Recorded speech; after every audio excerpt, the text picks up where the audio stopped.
In this example, we will learn how to solve an equation that contains an absolute value.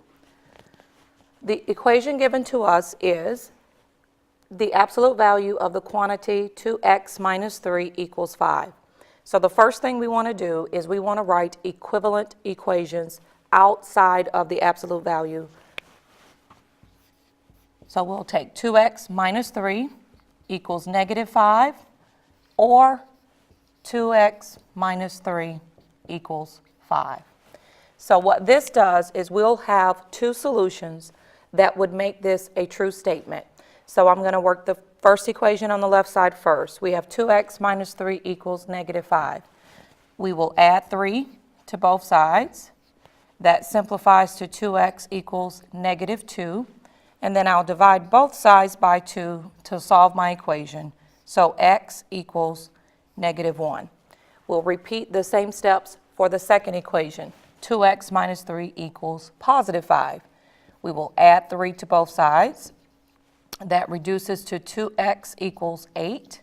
And then dividing both sides by 2, we find that x is 4.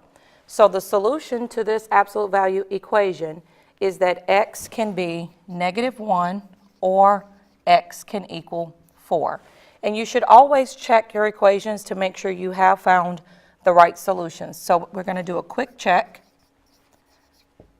So let's take x equals negative 1 and see if we get a true statement. 2 times a negative 1 minus 3, and we want the absolute value of that quantity. Does that really equal positive 5? 2 times negative 1 is negative 2 minus 3. Negative 2 minus 3 is negative 5.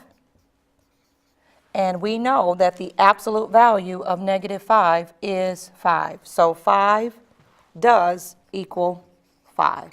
So our first solution is indeed correct, and it gives us a true statement. Now let's repeat that for x equals 4 in the original equation. So where there's an x, we'll replace the x with 4 minus 3. So 2 times 4 is 8. 8 minus 3 is 5. And in our last step, when I actually find the absolute value of 5, that is 5. So 5 equals 5. That is a true statement. So we are 100% certain that the solution to the absolute value of 2x minus 3 is x equals negative 1 or x equals 4. So this is how you solve an absolute equation.